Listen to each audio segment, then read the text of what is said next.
I graduated in 1950. I think the graduation date was June 6th or June 8th. And what happened about 10 to 12 days after that, when the Korean War started. But fortunately, while I was in school and in our fraternity house, as I mentioned earlier, we had all these veterans of World War II, and we had a minimal number of non-veterans, but they were really a guidance. They had a mature vision, far more than what I think would generally come from just high school graduates going into college, because these were veterans of very serious situations that are the main features of a war. And during that time, I had an opportunity in our fraternity. We had 4 men to a room, and in each room they had a room leader. And my room leaders, all the way through for 4 years, were World War II veterans.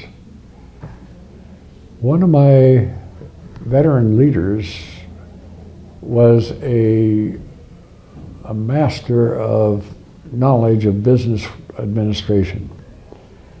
And when he graduated 2 years before I did, he went down to Eugene, Oregon, and became an employee of the Eugene Water and Electric Board. And when I graduated, he found out that I was graduating, and he got in touch with me and said, "John, would you be interested at all in, since you've taken so much chemistry and bacteriology, coming down and working with the Eugene Water and Electric Board?" I said, "Well, yeah, because I don't have any plans." And of course, at that time, I wasn't married. I didn't have a fiance. I was just out of college, and I went down to Eugene, and they were building a new water filtration plant at Hayden Bridge. And they were just constructing it, and they wanted to have a chemist or a bacteriologist particularly be able to give them information on how to purify water and make sure it was purified. And that kind of material was covered basically in bacteriology at Oregon State.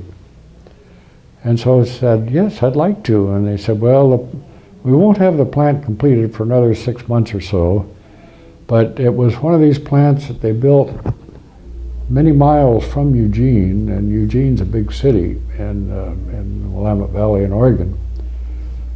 And they wanted to have the water coming out of this river tunneled through a big pipe underneath the Willamette River, clear to Eugene, which was about 6 miles away.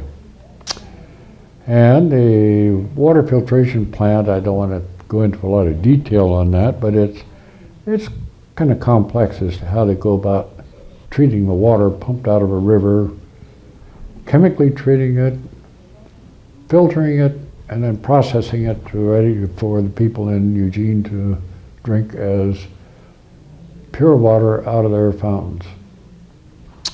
Anyway, I set up a program for that and set up all the chemical tests under guidance from much of the information that I already knew, plus the specialized information that's obtainable.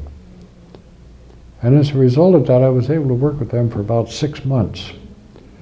And being that the Korean War had started, and I was a second lieutenant infantry through ROTC at Oregon State, I became a member of the reserve unit there in Eugene. And they didn't want to call up that reserve unit at that time. So anyway, as time went on, they needed to call me up, put me in the Korean War thing, and they called me to active duty. And when I graduated from Oregon State, I was a second lieutenant in the infantry. But after having served, and my degree was in bacteriology and chemistry, and after serving in active participation of doing those duties, When they called me to active duty, they put me in the Chemical Corps, and instead of being in the infantry. And then they sent me back to the East Coast in Detroit, Maryland. And back there, I was assigned to a technical intelligence detachment of the Chemical Corps. And there was a Captain Waddy T. Burnham was his name, who was my commanding officer, and he was from Texas. And he'd been an officer on the border between Mexico and Texas, and trying to keep the infiltration down to a minimum, something you hear about in today's activity. And this was back in 1950. But anyway, I had an active participation there. We went to the atomic tests in Nevada, and we were a technical intelligence detachment, has one officer, or possibly two, and 5 to 7 enlisted people. And all of those people, enlisted personnel, are all specialists in a field, usually in chemical or some type of a technical field. In fact, I had one sergeant who had his doctorate degree, and he was an amazing man, and I worked with him quite a while.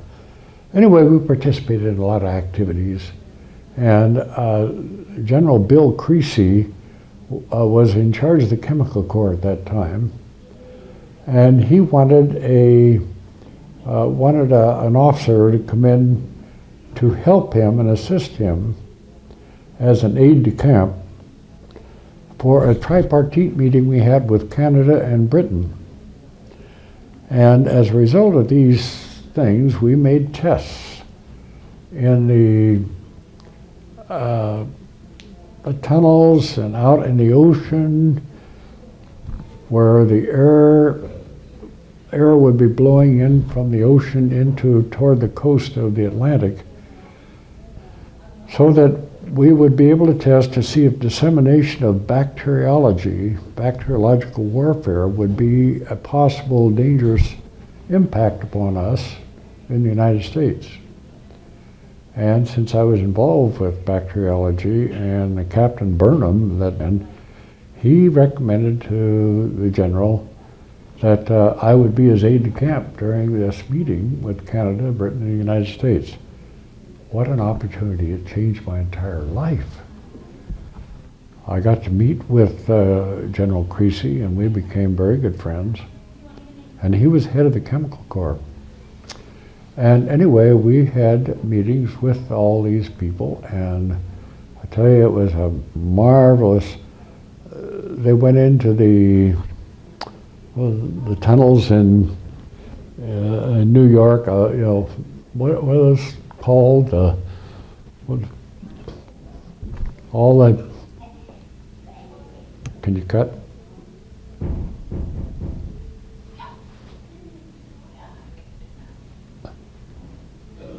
Point when you're ready. Okay.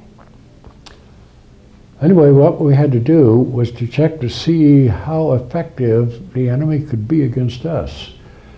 So we wanted to find out in the subways of New York how biological weapons could be used against us. So we did tests with chemical and biologic organisms, microorganisms, that would be non-infective to us during the testing, that are common bacteria known in the world, but not toxic. And we would put those in various places.